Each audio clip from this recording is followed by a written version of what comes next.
Vamos começar. Hoje eu resolvi falar sobre cenários. Vou inverter a câmera.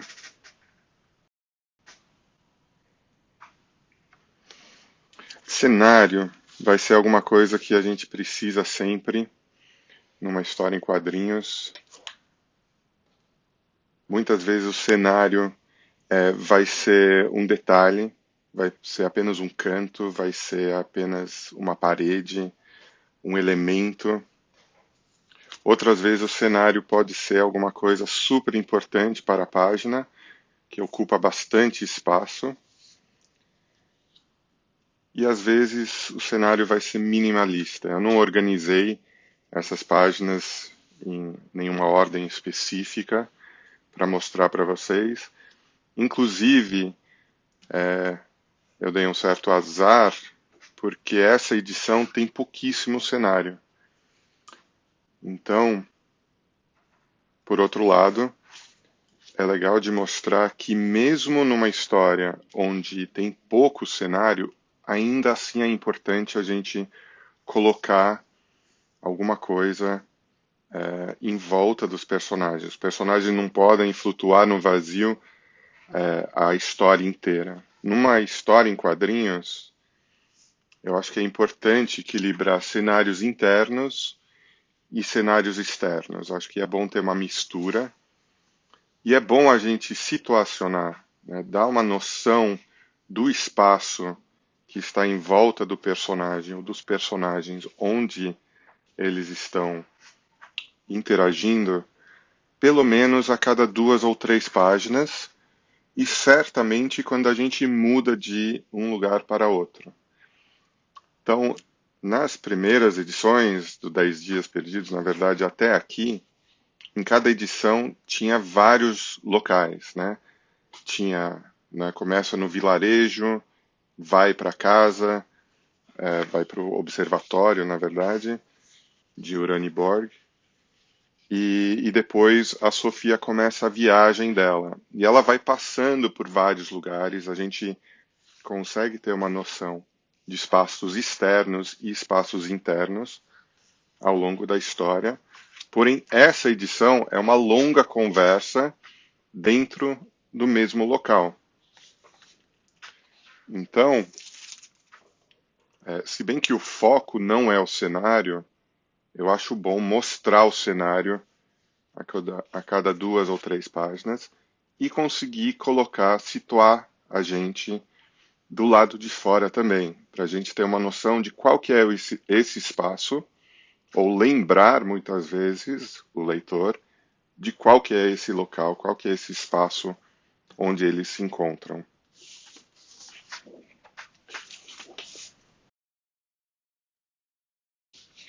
Então hoje acho que eu vou começar esboçando aqui, a gente tem, né, uma cena externa da sinagoga e a cena interna. Então acho que eu vou começar com essa página especificamente. Vamos ver quanto que dá para avançar em 20 minutos.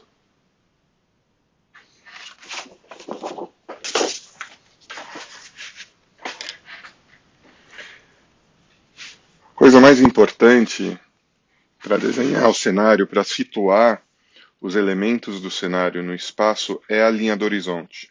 Qual que é a altura em que nós, como observadores, estamos? Né? E qual que é a inclinação? A gente está olhando absolutamente de frente, a gente está deitado de lado, a gente está inclinado nesse plano. Então, nesse momento, eu resolvi mostrar, né, essa cena da cidade de maneira inclinada, que é para combinar com esse ângulo aqui desses raios, que vão aparecer aqui.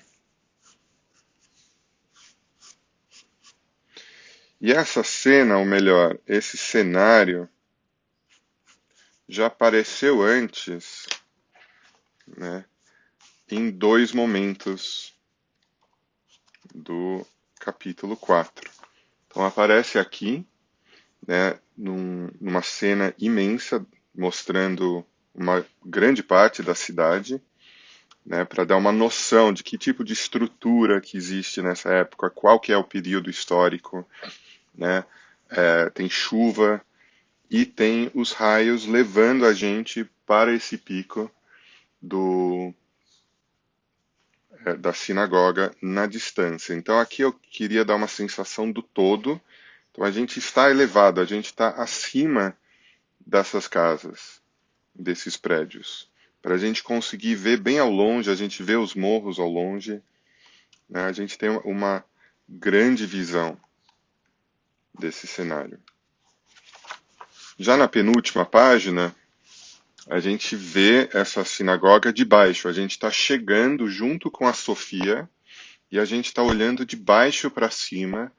Então os prédios estão em volta e um pouco ao longe, mas, né, estão circundando esse cenário para que a gente veja os raios atingindo lá no topo, e é por isso que a sinagoga ocupa a página inteira, indo desde baixo, está inclinado também, que é para a gente se sentir um pouco inseguro, né, nesse momento, e está indo até o topo do canto da página.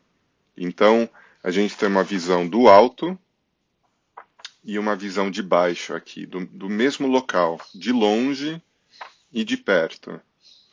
Para esse cenário aqui, eu não vou querer repetir, ou pelo menos eu vou querer variar um pouco, então eu estou pensando numa distância média, né? Nem muito longe, nem muito perto. Eu quero criar uma sensação de afastamento, né? Para a gente conseguir ter uma noção do todo, mas sem que a gente esteja distante demais. Essa sinagoga existe, né? Até hoje é possível de visitar, e eu já desenhei essa sinagoga numa outra história que eu fiz anos atrás, uma outra produção independente com o roteiro da Marcela Godoy. Eu não conhecia essa sinagoga, que fica em Praga. Aqui é a parte de trás da mesma sinagoga. Agora eu resolvi retratar a sinagoga de frente. Nessa época, quando eu fiz, 2005, mais ou menos, não existia o Google Street View e muito menos a quantidade de fotos que a gente consegue no Google ou na internet. Então, hoje em dia ficou muito mais fácil, inclusive é possível de acompanhar no mapas do Google. E só um segundo. Aham, pronto. Espero que a imagem não estava de ponta cabeça até agora. Seria muito frustrante. Mas caso estava, eu já peço desculpas. Vou ver se eu consigo depois editar, se esse é o caso. Voltando, então, hoje em dia é possível ir no Mapas do Google e fazer um passeio pelas ruas e, de fato, ver, né, tanto a construção quanto os prédios que tem em volta. Agora, na minha história, né, tem vários elementos verdadeiros, né, várias pessoas, lugares que são verdadeiros, que são historicamente corretos, mas tem muitos outros elementos de fantasia, a começar por magia, né? E também o tipo de cenário que eu resolvi fazer respeitando as construções da época, o estilo, mas eu não estou me prendendo necessariamente, até porque a história se passa 500 anos atrás, quase, e as construções já mudaram. Então, várias das construções que estão em volta da sinagoga, com certeza, são diferentes do que eram. O que eu preciso tomar cuidado é se eu retratar o canto de algum prédio aqui, que seja o mesmo prédio que eu já retratei na edição anterior. A mesma coisa com os detalhes, né? É bom respeitar, seguir o que já foi feito, né, em outro capítulo.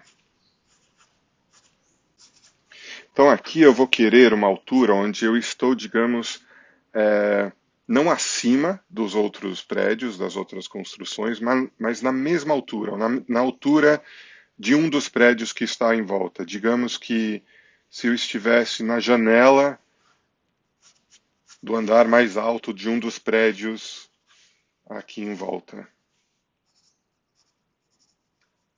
Então, os prédios todos, quase todos, estão mais ou menos na altura do meu olhar. Assim como na figura,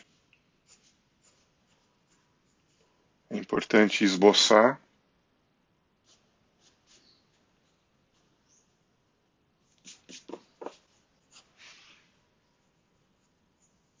para ver se todos os elementos estão na altura que me interessa.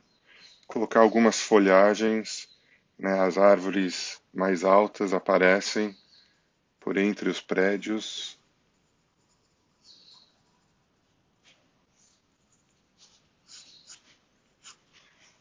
E lá no fundo, provavelmente vai ser em silhueta.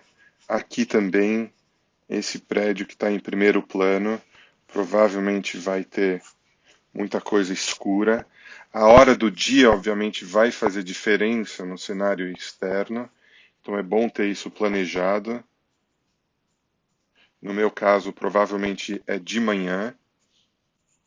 Preciso consultar as notas para ter certeza disso, mas a conversa deve levar a maior parte da noite, e aqui a gente está no meio da história, então acho que talvez um sol já aparecendo, sombras longas, vários elementos já, ou ainda com bastante área sombreada, bastante área escura. Então é mais uma silhueta que está aparecendo aqui para a gente do que de fato algo muito detalhado.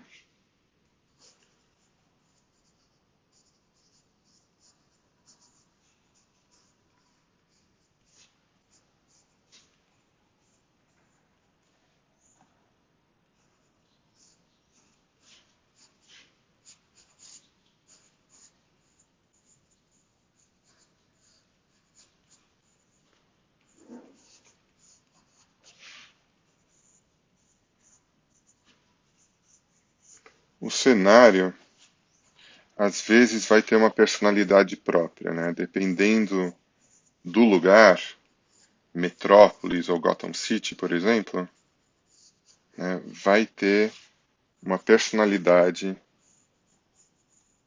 quase que própria e vai influenciar muitas das suas escolhas. Gotham é mais escuro, mais sombrio, é gótico, mesmo de dia, né, vão ter vários elementos que até lembram um pouco Praga, que também é uma cidade gótica.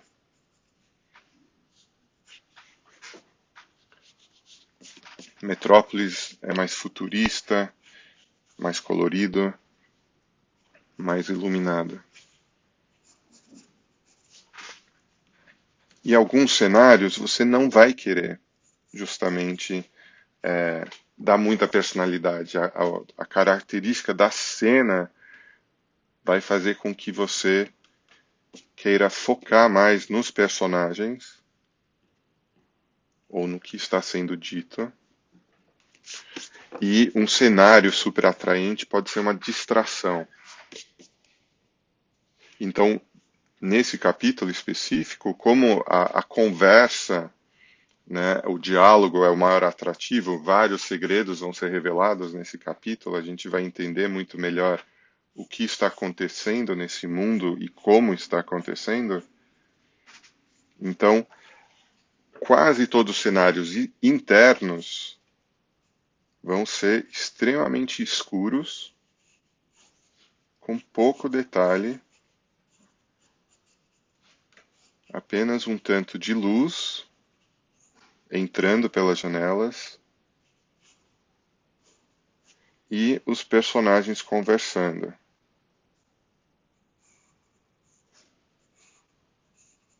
Tem um outro personagem que vai ser apresentado nessa edição. Em toda edição eu apresento um personagem que a gente não viu ou não viu por inteiro. E essa edição não é diferente.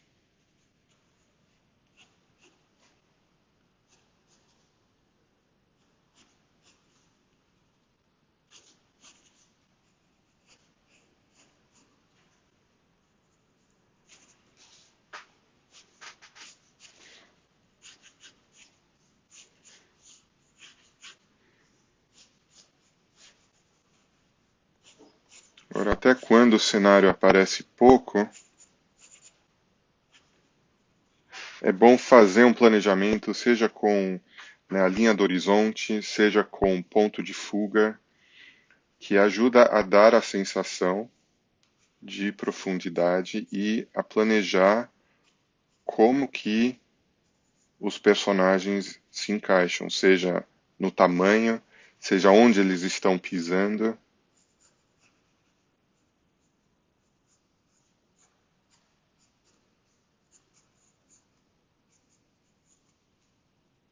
E como falei, a cada 2, 3 páginas é bom olhar para ver se você está dando um pouquinho que for de cenário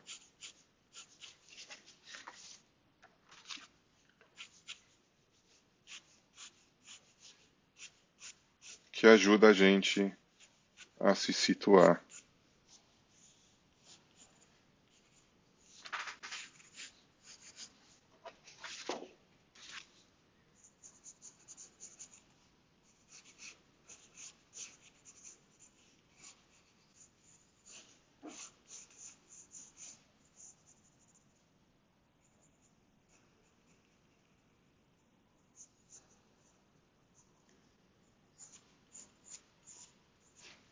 Depois do esboço feito, aí sim posso voltar e trabalhar com mais cuidado.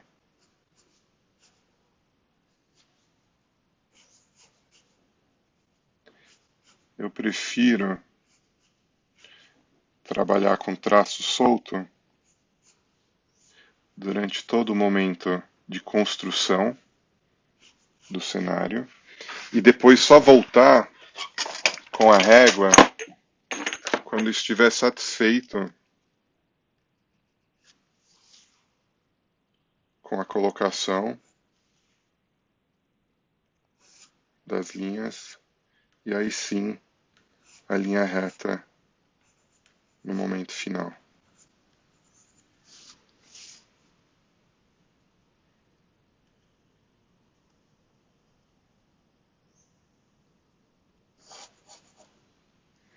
Então, uma coisa importante também é, se você tem linhas perpendiculares, tomar cuidado para que realmente estejam perpendiculares uns aos outros. E linhas paralelas também. Tomar cuidado, duplamente cuidado, com linhas paralelas.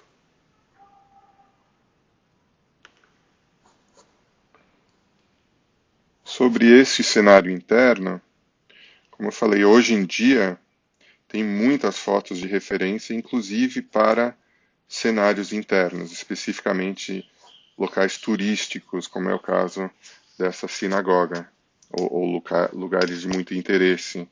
Então, já na época em que eu desenhei para a outra história, o Shem HaMeforá, eu já tinha conseguido várias referências para o cenário interno. No entanto, apesar de eu usar o cenário externo, eu resolvi mudar uma vez que a gente está entrando. Então, já não é mais uma sinagoga, né, tradicional, e sim é um templo que serve finalidade específica dentro da minha história. Eu fiz isso com outro cenário nessa história, na edição 4. A gente tem, né, um prédio que existe de verdade. Eu fiquei maravilhado com esse prédio. É, tem um relógio externo que eu até coloquei na capa. Esse relógio também existe de verdade. Nunca fui para Praga, mas algum dia eu adoraria ir. E esse prédio tem um momento onde os personagens entram, né, dentro dessa construção. Só que em vez de retratar esse prédio como deve ser, né, realmente por dentro, eu resolvi fazer uma coisa mais onírica, que serve aos propósitos da minha história. Então, a primeira coisa é que eu busquei uma referência, eu já tinha visto uma referência que eu achei muito interessante. Deixa eu ver se eu encontro por aqui. Ah, aqui é uma construção da Lina Bobardi, que chama Solar do Unhão. Solar do Unhão. É uma casa de praia, belíssimo. E eu achei muito interessante a parte interna, inclusive com essa escada em espiral, mas feito de grandes toras de madeira. Então eu resolvi usar essa área interna como a área interna da minha história. Então eu busquei duas referências que não têm nada a ver historicamente falando, mas tem a ver visualmente e principalmente tem a ver com a minha história, né? Porque esse movimento que eles estão fazendo em espiral é o que vai levar para esse cenário imaginário de um relógio ou do relógio interno. Então, eu passei do absolutamente real, que existe no local, para uma adaptação de algo brasileiro, né, transportando para a Europa, mas eu acho que não destoa visualmente do externo, e com isso eu consigo levar a um local totalmente imaginário e criado. Então, história em quadrinhos permite a gente fazer isso, assim como filme, televisão, cada um tem, né, as suas próprias maneiras de adaptar a narrativa, e uma coisa que me surpreende até hoje, que é quando muitas vezes você mostra um prédio externo e você mostra os personagens entrando num prédio. Quando você mostra dentro do prédio eles entrando, muitas vezes é um outro local, completamente diferente, né? Você pode fazer esse corte e mudar totalmente a localidade, e a gente lendo ou assistindo, a gente não tem noção nenhuma de que teve essa mudança de local. Para a gente, eles entraram no prédio e eles agora estão dentro daquele mesmo prédio. Então, quadrinhos pode fazer a mesma adaptação narrativa. Enfim, uma vez que eu estou satisfeito com o esboço, com a inclinação, com o posicionamento dos elementos, né, se funciona dentro da página, né, tanto de tamanho quanto os elementos se estão combinando, né, o fato de ter esses raios aqui cria uma sequência para os raios aqui, a gente acompanha os raios até o prédio e com isso a gente situa onde está acontecendo a ação no quadro seguinte. É dentro desse prédio que a gente acabou de ver. Então a gente fez uma transição do externo, onde tem os raios, para o local, para a parte de dentro desse local. A finalização vai me levar algum tempo, e a gente já está com 25 minutos. Eu vou deixar esses 5 minutos finais caso alguém tenha alguma pergunta. Eu estou vendo aqui que o Felipe está perguntando se eu tenho um planejamento. Eu vou inverter aqui a câmera para conversar com vocês. Felipe está perguntando se eu tenho planejamento de onde vão entrar os balões de fala, se cabe tudo. Se eu eventualmente reduzo o texto para caber. Sim, eu estou trabalhando comigo mesmo, como roteirista, no esquema que muita gente chama de estilo Marvel de fazer roteiro, que é um texto inicial do roteiro descrevendo a ação, descrevendo o que está acontecendo e com um mínimo de diálogo, para a gente saber o que os personagens estão falando ou quais são as intenções, mas é um diálogo que pode e deve ser alterado depois de acordo com a arte.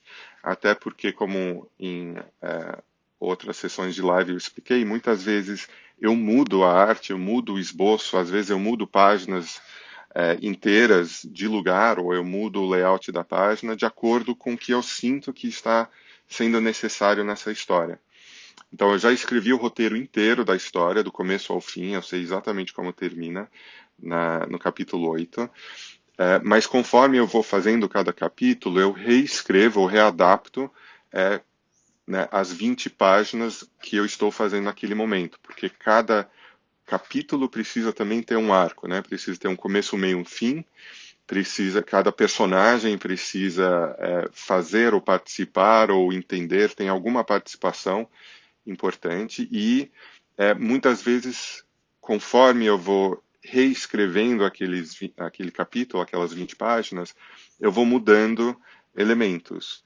E às vezes eu puxo uma coisa que eu achei que seria melhor acontecer lá na frente, falo, não, agora é o momento da gente introduzir esse personagem, ou eu preciso de uma cena de mistério, ou uma cena de ação. Então, às vezes, alguma coisa que eu abandonei lá atrás, eu puxo de lá para cá, falo, agora é o momento.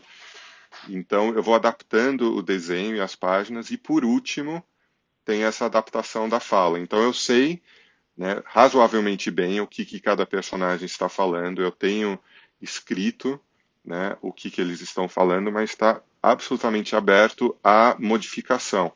E isso dos diálogos eu vou mudando, inclusive até o momento antes de ir para a gráfica, né? A gráfica, no caso, é o Marcati. Então eu mando a revisão do português para o Tiago Souza. Ele me devolve, quando ele me devolve, eu vou adaptando. Eu faço as modificações que ele pede, mas eu vou adaptando o tamanho, às vezes o lugar de balão. E agora uma coisa que é importante, sim, conforme eu estou desenhando, eu estou imaginando o que eles estão falando. Então eu vou inverter novamente aqui a câmera. Então, aqui não é que é necessário ter muito diálogo, por exemplo, nesse quadro, que tem pouquíssimos elementos desenhados. Mas eu posso, se eu quiser, colocar bastante texto. Aqui eu sei que eu tenho, né, o que a gente chama de área morta aqui e aqui. O que é importante de aparecer vai ser esse pico aqui visual e para a gente conseguir, eu não posso cobrir esses raios que estão próximos. Então toda essa área eu não posso cobrir, mas tudo aqui e desse lado eu posso. Então eu posso colocar bastante texto ou não. Às vezes, né? Às vezes, mesmo numa cena onde tem muitos elementos, vai ser importante, por alguma razão, eu colocar muito texto. Eu quero, digamos, pausar o olhar do, do leitor. Né? Digamos que eu quero segurar ele aqui nessa cena, ou porque a cena é importante, ou porque eu quero que ele demore um pouco mais antes de virar a página ou antes de chegar na página seguinte. Então, às vezes, com vários elementos, eu quero colocar muito texto, eu vou encher, vou tomar cuidado para não cobrir os elementos importantes. E às vezes, né, numa cena que tem poucos elementos, pode até ser aqui, às vezes, um balão de fala. Né? Uma palavra vai ser o suficiente, vai ter um maior impacto com menos fala.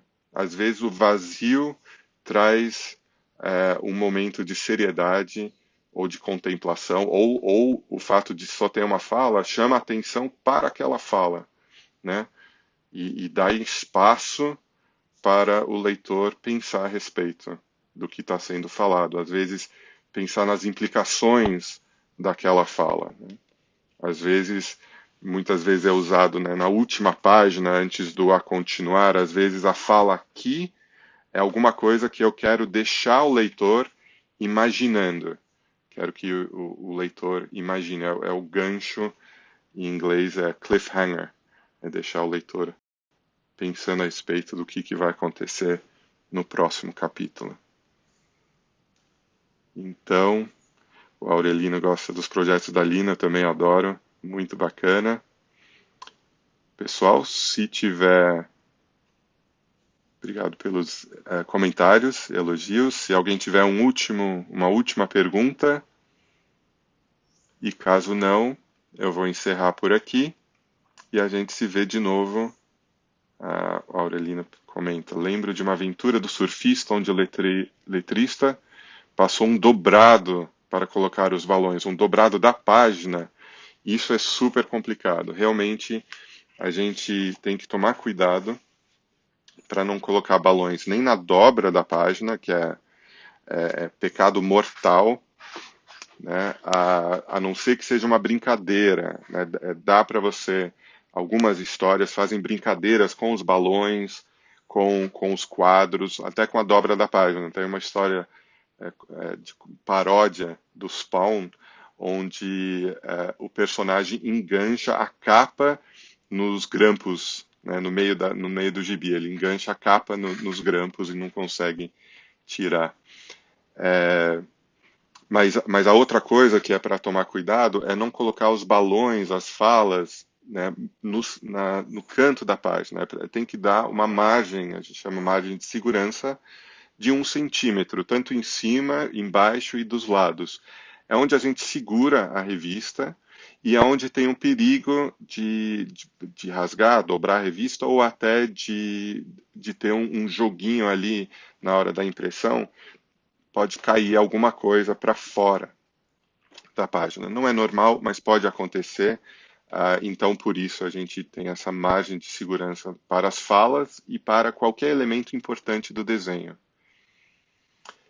Felipe pergunta se tem perspectiva de colorização futuramente. Talvez. Nesse momento eu resolvi focar no preto e branco, que eu adoro. É intencional, vai ficar do mesmo tamanho, tanto o formato quanto, né, de volume de páginas, que o Atômica. Então eu já imaginei desde o começo que vai ser um bom companheiro, não tematicamente, mas visualmente eu acho legal que fique sentado na prateleira do lado de Atômica. E também o preto e branco, que foi uma das coisas que me atraiu no Atômica, é uma das coisas que eu realmente curto. Então, estou fazendo o melhor possível que eu consigo, né, nesse momento, no preto e branco. E eu imaginei que no futuro, se tiver boas vendas, né, no preto e branco, se eu conseguir vender para uma editora que consiga bancar também o processo de colorização, é possível. Tem vários elementos, principalmente os elementos de magia, que eu acho que ficariam bem bonitos com cores. Ah, Aurelino, passou um dobrado é uma expressão que significa que foi complicado, não é o dobrado da página. Ah, então, a aventura do surfista, onde o letrista passou um dobrado, foi complicado, colocar os balões. E eu imagino que, por causa da quantidade de balões, o surfista é um personagem verborrágico, né? Tem esse... É uma questão. Hoje em dia, né, ficou mais fácil, porque antigamente você fazia os balões na página. Quando eu comecei era exatamente assim, a gente fazia os balões na página, ou então você fazia a parte, mas depois você recortava e colava na página, antes de ir para a gráfica. Hoje em dia, sendo digital, a gente pode fazer a arte inteira e fazer o balonamento, as letras, à parte, né, num layer à parte, seja no Photoshop ou no Illustrator ou qualquer outro programa, e a gente tem essa possibilidade de, depois da arte feita, a gente ainda consegue mexer nos balões, no tamanho, mudar o texto, mudar de lugar, empurrar um pouquinho para a esquerda, para a direita, para cima e para baixo, que antigamente não tinha. O processo antigamente era você fazia o lápis, o próprio desenhista, né, fazia a área dos balões, ele já, né, mostrava para o letreirista onde queria os balões. O letreirista, então, fazia os balões já com tinta e depois só que ia para a arte final. Então, as letras eram integradas à página e aí não tinha mudança nenhuma. O nanquim, o Vitor está perguntando se eu vou mostrar nanquim. Eu vou. Semana que vem eu vou mostrar, eu vou falar sobre o Catarse, como que eu estou fazendo as campanhas no Catarse, o que que eu penso, como que eu monto a página no Catarse e depois, na semana seguinte, a gente vai ver essas páginas com arte final. Eu vou fazer a arte final aqui com nanquim e pincel. Ok? Brigadão por estarem aqui. Agradeço muito a presença e a gente se vê na semana que vem, então. Um grande abraço a todos. Tchau, tchau.